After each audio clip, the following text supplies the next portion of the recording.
sommaire de cette édition, ce sont les projets de loi de règlement gestion 2012 et 2013 qui étaient soumis à l'examen des députés ce mercredi. Suite aux réponses et explications du ministre des Finances, ils ont pu cerner les raisons des différentes dépenses enregistrées. Le programme d'urgence de développement communautaire PUDC rentre demain dans une nouvelle phase, celle de son lancement officiel. Une initiative personnelle du chef de l'État pour prendre en compte de façon spécifique les besoins de chaque milieu pour une meilleure lutte contre la précarité au Togo. Et puis les candidats au BEPC 2016 sont situés sur leur avenir depuis ce matin. 63 444 ont été admis sur les 106 564 candidats inscrits, soit un taux de réussite de près de 60%. C'était les principales articulations de cette édition. À toutes et à tous, bonsoir. Le président de l'Assemblée nationale, Dama Dramani, s'est entretenu ce matin avec son homologue de la Guinée-Bissau, Cipriano Kassama. Une visite de courtoisie qui a permis aux deux personnalités d'échanger sur la situation de leur Parlement, le développement des relations de coopération qui lient leurs deux pays et de revisiter quelques protocoles d'accord signés entre le Togo et la Guinée-Bissau. Nous écoutons Cipriano Kassama au sorti de l'audience au micro de Luc Assi. C'est entretenu la situation de nos deux parlements. Au niveau du développement de notre coopération, vous savez, j'étais invité pour la session de l'ouverture de la session. Avec lui, on a signé un accord, un protocole d'accord. Nous avons parlé de ça et j'ai invité le président Dama Dramani de faire une visite bientôt en Guinée-Bissau pour qu'on puisse continuer à analyser les aspects de la coopération entre nos deux parlements. Et à l'hémicycle ce mercredi, pour la 15e séance plénière, la représentation nationale a planché sur deux projets de loi. Il s'agit du projet de loi de règlement gestion 2012 et celui de 2013. Il était question pour les députés d'examiner les différents comptes de l'État durant ces 2 années et d'entendre le ministre des Finances sur les raisons qui motivent les différentes modifications intervenues dans les dépenses en vue de procéder à la régularisation du budget. Luc Assi, Félix Semdacha. Les députés se sont acquittés aujourd'hui de l'une de leurs missions régaliennes, celle du contrôle de l'action du gouvernement à travers l'examen des projets de loi de règlement gestion 2012 et 2013. Si les deux projets de loi de règlement soumis ce jour ont reçu le soutien du groupe parlementaire UNIR, ce n'est pas le cas du groupe ANC. L'exercice qui nous est soumis ce jour a le mérite d'indiquer aux parlementaires le montant définitif des dépenses et des recettes et le résultat budgétaire qui en découle. Il participe également à l'exécution de la mission de contrôle de l'action du gouvernement par les députés.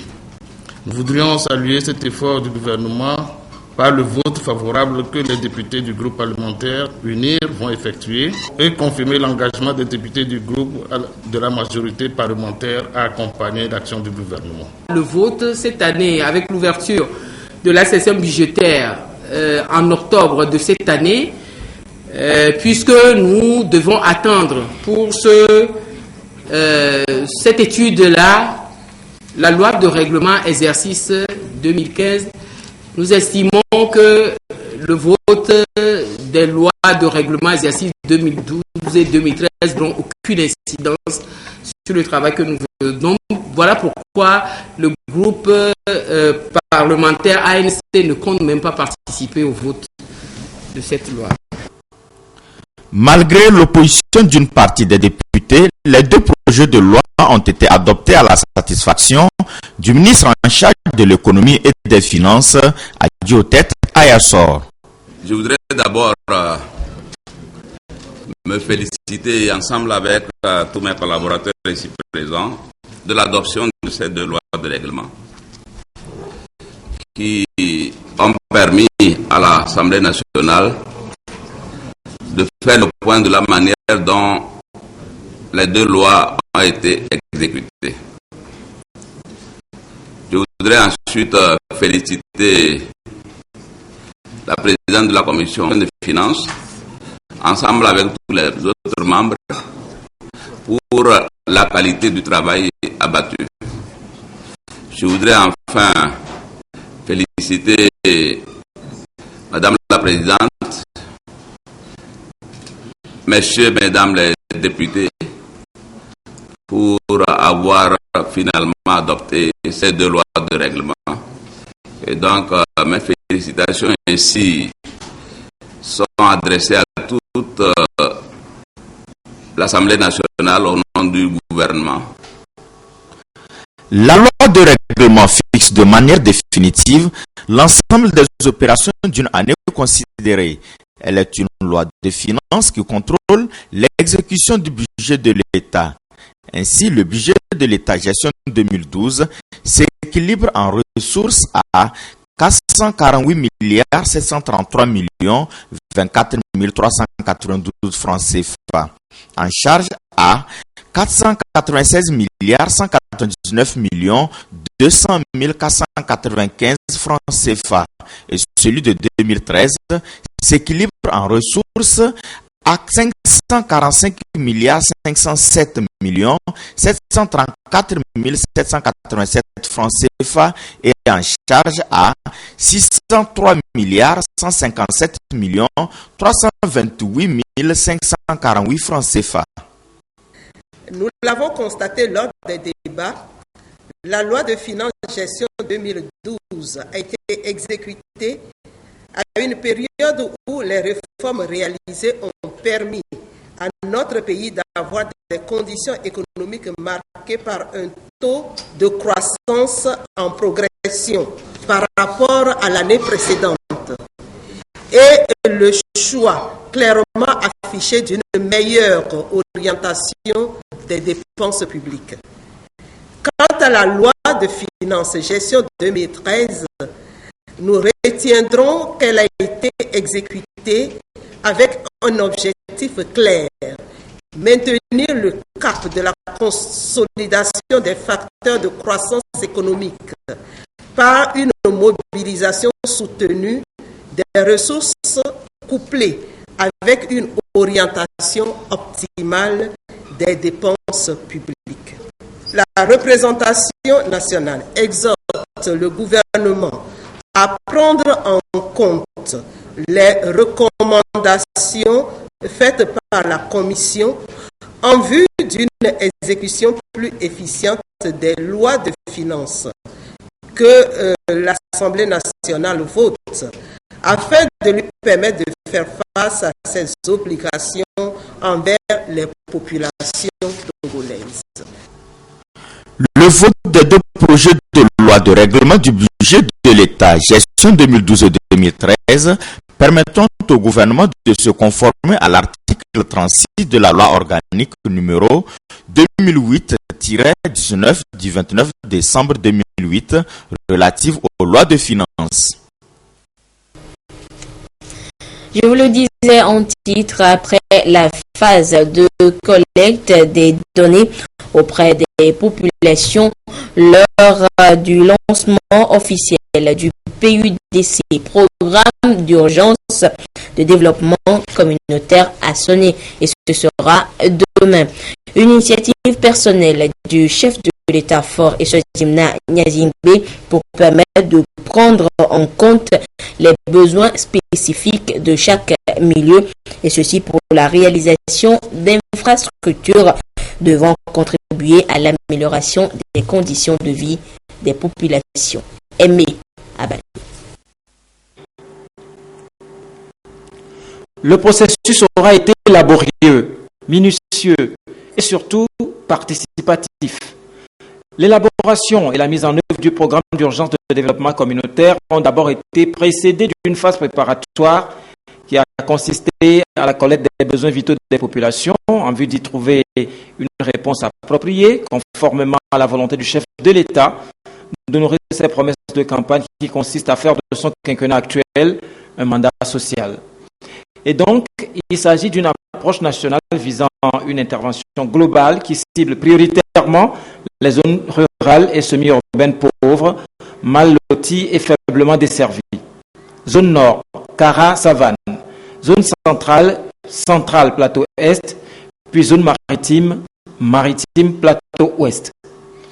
Ont été mises à contribution les comités villageois de développement, les groupements coopératifs, les services déconcentrés des ministères et les collectivités territoriales. Toutes les données recensées constituent un bloc d'action qui sera réalisé en tenant compte des besoins spécifiques et des priorités de chaque milieu. Les interventions vont concerner les infrastructures socio-économiques et communautaires de base, eau, électricité, centres de santé, écoles, mais aussi l'entrepreneuriat rural au profit des femmes, des jeunes et des groupements communautaires. Les acteurs impliqués dans le processus bénéficieront d'un renforcement de capacités techniques et organisationnelles pour être plus opérationnels dans l'offre de services sociaux et économiques au niveau national et local. À terme, il est envisagé la mise en place d'un système d'information géoréférencé des infrastructures et équipements sur l'ensemble du territoire, couplé au système de suivi et évaluation du programme, ce qui permettra de suivre et de mesurer les progrès du PUDC et de servir de référence unique pour les institutions chargées du pilotage de la politique économique et sociale du pays. Le programme s'étend sur 3 ans, de 2016 à 2018. Il bénéficie d'un accompagnement technique et financier du PNUD à hauteur de 155 milliards de francs CFA. Au bout du processus, il est envisagé un transfert de compétences à la partie nationale pour assurer une pérennisation à travers une relève de qualité, ce qui implique une appropriation du mécanisme par les bénéficiaires dans un esprit de développement participatif local. Le lancement officiel du PUDC par le chef de l'État ce 30 juin est un signal fort, un nouveau signe d'espoir pour les populations de l'intérieur du pays qui aspirent à un mieux-être, en ayant accès aux mêmes moyens d'épanouissement que les citoyens vivant dans les villes. Et le choix de Mandouri pour donner le ton ne semble pas fortuit. La région des Savanes est la zone la plus pauvre du pays et justement ce programme est destiné à réduire les inégalités sociales et combattre les disparités régionales. Les enseignants-chercheurs des universités du Togo, candidats au concours d'agrégation de 2017, bénéficient d'un renforcement de capacité du côté de Kara. La session, qui va durer une semaine, va permettre de mieux les outiller par rapport aux épreuves auxquelles ils seront soumis en 2017. Des précisions depuis Kara de Nestor Mozo. Le Conseil africain et malgache de l'enseignement supérieur CAMES tiendra en 2017 un concours d'agrégation. Les éventuels postulants togolais se préparent. Ils participent à une session d'information organisée par les universités de Lomé et de Kara. Le concours se fera en sciences juridiques, politiques, économiques et de gestion. Les différentes épreuves qui meuvent le concours d'agrégation seront passées au crible. Les leçons sur les travaux, les leçons de commentaires, les leçons de dissertation. Et puisque nous ne sommes pas encore dans l'année du concours, cette session devra aussi permettre aux candidats de se familiariser avec les dits, les non-dits et les clairs-obscurs du concours d'agrégation. Le concours d'agrégation permet de recruter par la voie courte des maîtres de conférences agrégés dans les facultés de droit et des sciences politiques et dans les facultés des sciences économiques et de gestion. Alors, il faut respecter un certain nombre de conditions pour pouvoir être candidat, notamment l'ancienneté dans le corps désormais des maîtres assistants, avoir produit un certain nombre d'articles publiés dans des revues scientifiques reconnues et être présenté par son université comme candidat au concours. C'est la première fois que l'université de Kara accueille une session de ce genre. L'institution s'honore donc de sa tenue, en ce sens qu'elle participe à la consolidation d'un enseignement de qualité. L'université de Kara, comme vous le savez, c'est une jeune université dont une des principales difficultés est l'insuffisance des enseignants-chercheurs. Et cette insuffisance, elle est encore plus marquée lorsqu'il s'agit des enseignants de rang magistral, c'est-à-dire les maîtres de conférences, les maîtres de conférences agrégés et les professeurs titulaires. Donc d'accueillir ce concours qui va préparer certains de nos collègues à ce concours revêt une importance capitale pour nous et l'université mettra tous les moyens accessibles à la disposition pour que cette semaine soit une semaine de réussite et par la suite pour accompagner aussi les candidats de l'université de Kara à ce prochain concours d'agrégation. Au total, 23 enseignants-chercheurs du Togo, dont 18 à l'université de Lomé et 5 à l'université de Kara, ont déclaré leur candidature au concours d'agrégation de 2017. Et en attendant qu'ils ne parviennent à l'étape d'agrégation, sûrement, les candidats au brevet d'études du premier cycle BEPC 2016 ont connu leurs résultats ce mercredi. 59,54%, c'est le taux global de réussite, un léger mieux par rapport à l'année dernière. Le compte rendu avec Dodo Waré et Tchassina Baïga. Des cris de joie, des accolades, des scènes qui décrivent l'atmosphère bon enfant qui a régné au cours de la proclamation des résultats du brevet d'études du premier cycle BEPC. Pour les uns, l'année scolaire est couronnée de succès. Je ne m'attendais pas à ça, mais quand j'ai attendu mon nom en même temps, vraiment, je suis très contente. Ça n'a pas été facile. Je suis très heureuse. Ça fait très longtemps que j'attends ce moment. Je n'arrive pas à le croire. Au nom de Dieu. Parce que j'ai attendu, on a dit que nous n'avons pas beaucoup travaillé. Mais je suis très heureuse. Pour les autres, l'ambiance est toute autre. La désolation se lit sur les visages. L'épreuve de physique et maths, PC et SIAM sont difficiles pour moi. C'est pourquoi ça n'a pas marché. Au total, 106 564 candidats ont composé sur toute l'étendue du territoire national. 63 444 ont réussi, soit un taux global de 59,54%. Un pourcentage peu satisfaisant selon le proviseur et le chef centre du lycée Tocoin 2. Le résultat du BPC, en fait, c'est plus ou moins passable. Nous faisons de notre mieux pour que les élèves soient à la hauteur. Le résultat est là. Si nous avons un résultat de près de 60%, je crois que c'est un résultat, comme je l'ai dit, plus ou moins acceptable. Nous avons présenté dans le centre lycée Tocoin 2 926 candidats. 385 sont admis. Donc on a un pourcentage de 43,54%.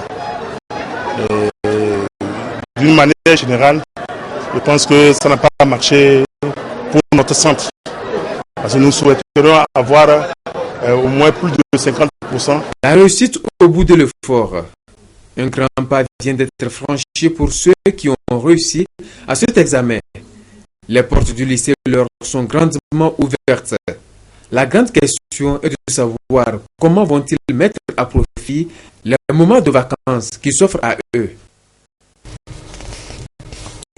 La question reste posée. Magistrats, notaires et praticiens du droit du ressort de la Cour d'appel de Kara sont en session de formation. Ils s'adaptent aux innovations introduites dans l'acte uniforme de l'OADA portant sur l'organisation des procédures collectives d'appurement du passif. Des précisions avec Nestor Mozo. En septembre 2015, l'acte uniforme de l'Organisation pour l'harmonisation en Afrique du droit des affaires OADA a été révisé. Les innovations concernent les procédures collectives d'appurement des passifs des entreprises. L'objectif est de résoudre les difficultés constatées dans l'application de l'ancienne norme. Pour faciliter leur compréhension sur le sujet, les magistrats, les notaires et les autres praticiens du droit de la Cour d'appel de Kara ont été conviés à cette formation. Pour le Togo, nous devons, en tant que Commission nationale OADA, d'outiller les praticiens sur cette révision apportée à l'acte uniforme en question. C'est l'objet de notre atelier. Comment traiter les entreprises en difficulté sur le plan juridique et sur le plan judiciaire.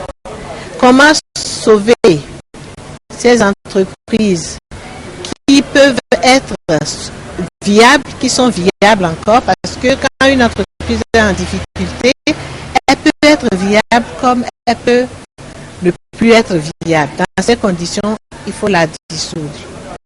Et donc les règles, les nouvelles règles qui procèdent à ces procédures-là ce sont ces règles-là qui sont portées à la connaissance des praticiens. L'acte révisé est entré en vigueur il y a déjà 6 mois. Il vaut donc au secours des entreprises en difficulté. Les exemples sont nombreux. Avant, il suffisait d'être inscrit comme expert sur la liste des cours d'appel pour pouvoir être choisi pour aller au secours d'une entreprise en difficulté. Mais aujourd'hui, on a précisé le profil. C'est une innovation. Il y a également la répartition des créances au cours des procédures soit de sauvegarde ou de dissolution de l'entreprise en difficulté. Comment payer équitablement les créanciers. Il a été également mis le point sur le coût excessif des honoraires des syndics. Alors, lorsque les syndics prélèvent leurs honoraires, parfois il ne reste plus rien à partager dans l'entreprise. Donc voilà des points de difficulté sur lesquels l'audit qui a conseillé la révision a proposé des recommandations. Il y a quelques jours, la même formation a été faite à l'égard des acteurs de la Cour d'appel de Lomé. Le reboisement au Togo est au centre des échanges d'une rencontre nationale de 2 jours qui réunit depuis ce mercredi matin une cinquantaine d'acteurs qui œuvrent dans le secteur forestier. La rencontre vise à recueillir les avis et les propositions de ces acteurs sur le zonage au Togo pour une meilleure restauration des paysages forestiers. Trinité Kelelem et Nathalie Panegué pour le compte rendu de la rencontre. Dans sa politique forestière, le Togo veut faire passer le taux de sa couverture forestière, qui était de 6,8% en 2010 à 30% à l'horizon 2050. C'est dans ce cadre que les acteurs du reboisement, de la gestion durable des forêts et les partenaires réunis partagent leurs expériences pour la réussite de la nouvelle version du programme national de reboisement. Au Togo, la terre appartient aux particuliers, à des individus, et donc le reboisement, on a constaté que la part des particuliers est plus importante. Comment avoir un programme qui définit les actions prioritaires du gouvernement, qui définit les moyens à mobiliser pour avoir un cadre performant qui permette au gouvernement d'avoir un bon partenariat public-privé pour que la vision du gouvernement qui veut que d'ici 2050, le Togo ait une couverture de 30% puisse se réaliser.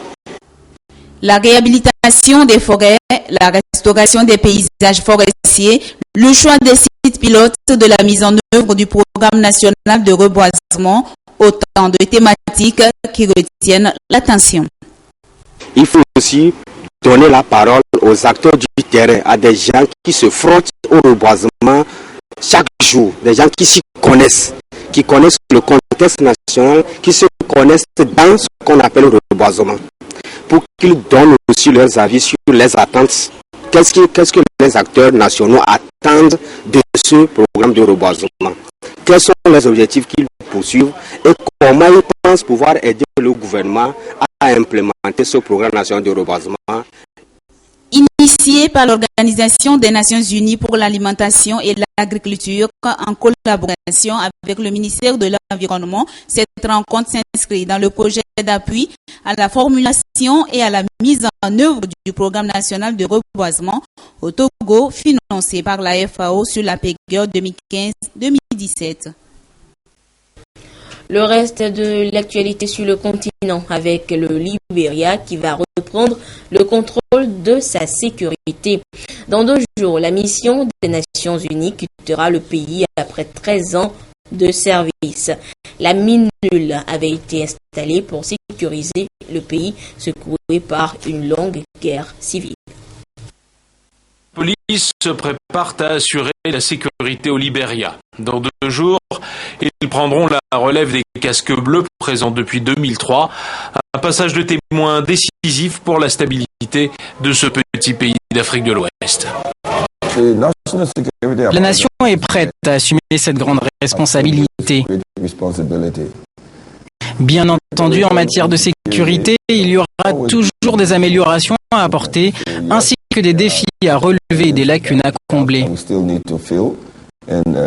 Mais selon notre politique intérieure, nous allons continuer à œuvrer pour renforcer la logistique et la formation.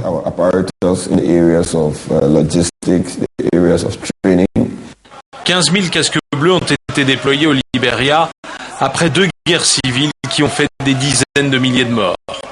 La mission de l'ONU avait pour objectif de désarmer les combattants et rétablir la paix, puis ensuite de former une nouvelle police nationale et une armée.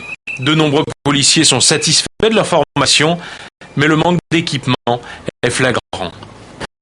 La police nationale du Libéria a besoin de voitures, de moyens de communication et d'uniformes. Nous avons besoin aussi de formation et surtout de logistique. 311 millions d'euros étaient chaque année consacrés à la mission de maintien de la paix de l'ONU.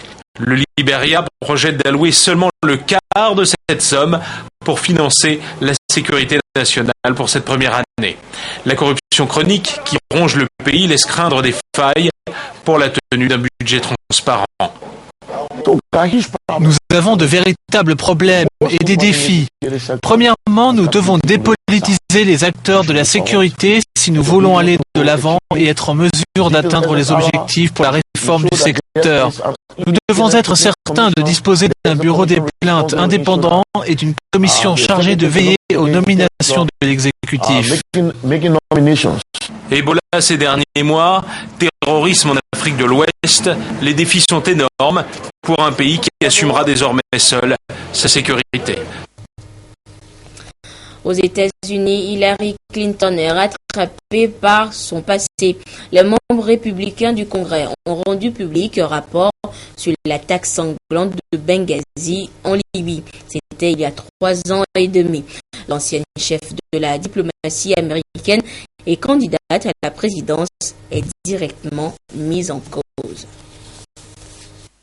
Revoici l'affaire Benghazi, ou plutôt le rapport de la commission d'enquête dominée par les Républicains en pleine campagne présidentielle aux États-Unis.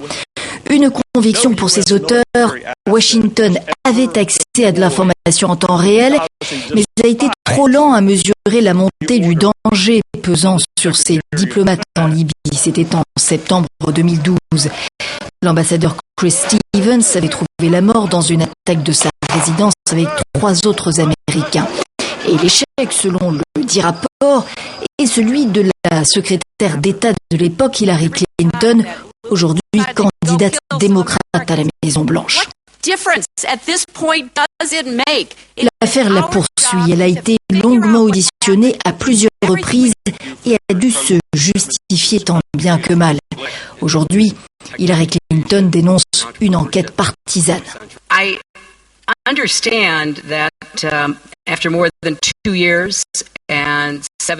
Après plus de 2 ans d'enquête et 7 millions de dollars dépensés par cette commission Benghazi sur des deniers publics, je comprends que le rapport n'a rien trouvé, rien pour contredire les conclusions des enquêtes précédentes menées sur une base bipartisane.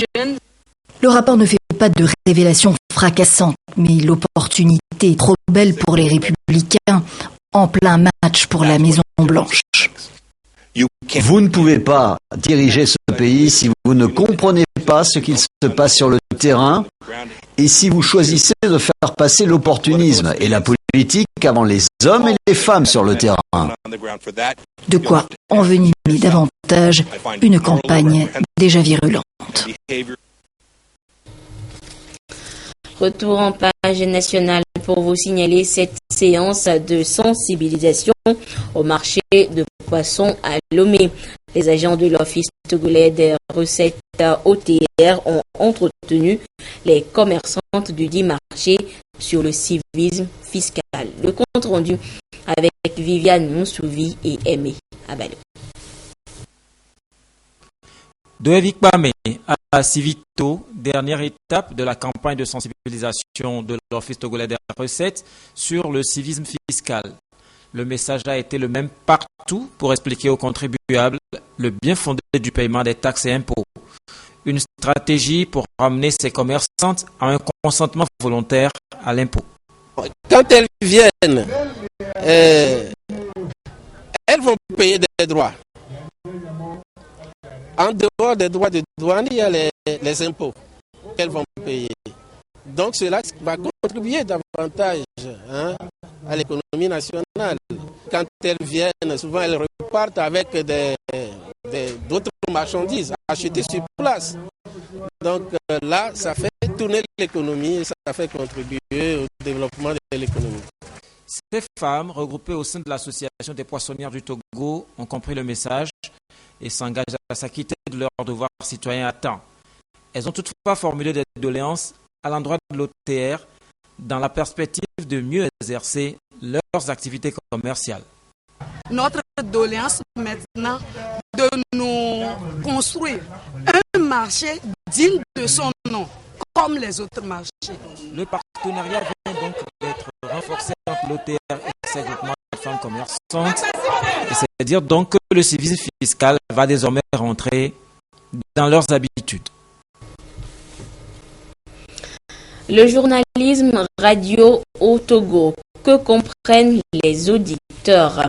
C'est le titre du tout premier essai de Vignon Asiati présenté au grand public hier soir à Lomé.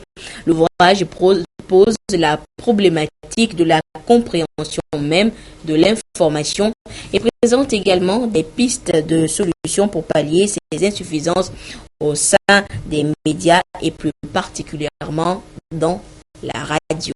Viviane Onsouvi et Patrice Bocor nous font découvrir l'ouvrage.